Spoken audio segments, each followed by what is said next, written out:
Guys, আপনার phone থেকে যদি আপনার প্লে স্টোর অ্যাপটি ডিলিট হয়ে যায় তাহলে পরে কিভাবে আপনি আপনার ফোনের প্লে স্টোর অ্যাপটিকে ফিরিয়ে আনবেন। আজকের এই ভিডিওতে আমি আপনাকে খুব সহজেই দেখাবো যে কিভাবে আপনি আপনার ফোন থেকে ডিলিট হয়ে যাওয়া প্লে স্টোর অ্যাপটিকে ফিরিয়ে আনবেন। ঠিক আছে, তো চলুন স্টার্ট করছি। তো এখানে আপনি দেখতে পাচ্ছেন আমার ফোনে কিন্তু প্লে স্টোর অ্যাপটি কিন্তু নেই, মানে আমার ফোন থেকে প্লে স্টোর অ্যাপটি কিন্তু ডিলিট হয়ে গেছে। ঠিক আছে, তো প্লে স্টোর অ্যাপটিকে ফিরিয়ে আনার জন্য আপনাকে আপনার ফোনের সেটিংস অ্যাপটিকে কিন্তু ওপেন করে নিতে হবে। তারপর আপনাকে সেটিংসের মধ্যে একটি অপশন খুঁজতে হবে, অ্যাপস। অ্যাপস নামের একটি অপশন আপনাকে কিন্তু সেটিংসের মধ্যে খুঁজে নিতে হবে।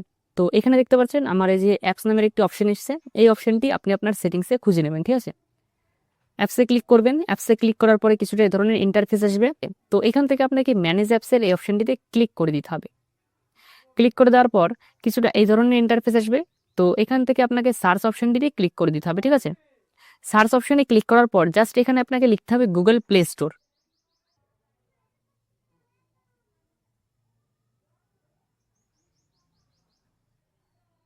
গুগল প্লে স্টোর লিখে সার্চ করার পর এখানে কিন্তু গুগল প্লে স্টোর কিন্তু চলে আসবে। তো এই অপশনটির উপর আপনাকে ক্লিক করে দিতে হবে। তারপর কিছুটা এই ধরনের ইন্টারফেস আসবে।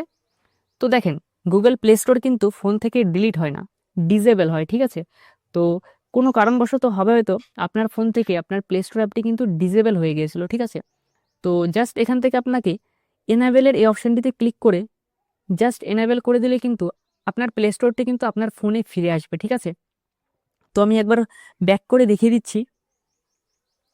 তো এখানে দেখতে পাচ্ছেন একটু আগে কিন্তু আমার প্লে স্টোরটি কিন্তু ছিল না। ঠিক আছে, আমার ফোনে। তো এখানে দেখতে পাচ্ছেন আমার প্লে স্টোর অ্যাপটি কিন্তু আমার ফোনে চলে এসেছে। ঠিক আছে, তো আমি জাস্ট একবার ক্লিক করেও দেখিয়ে দিচ্ছি। তো এখানে দেখতে পাচ্ছেন আমার প্লে স্টোর কিন্তু আমার আমার ফোনের প্লে স্টোরটি কিন্তু চলে এসেছে এবং এখানে কিন্তু আমার ফোনের প্লে স্টোরটি কিন্তু চলছে। ঠিক আছে, তো এইভাবেই খুব সহজে আপনি আপনার ফোনের ডিলিট হয়ে যাওয়া প্লে স্টোর অ্যাপটিকে কিন্তু ফিরিয়ে আনতে পারবেন। ঠিক আছে, তো আজকের এই ভিডিওটি যদি আপনাদের একটু হেল্পফুল মনে হয়, ভিডিওটিতে কিন্তু একটি লাইক অবশ্যই করে দিবেন।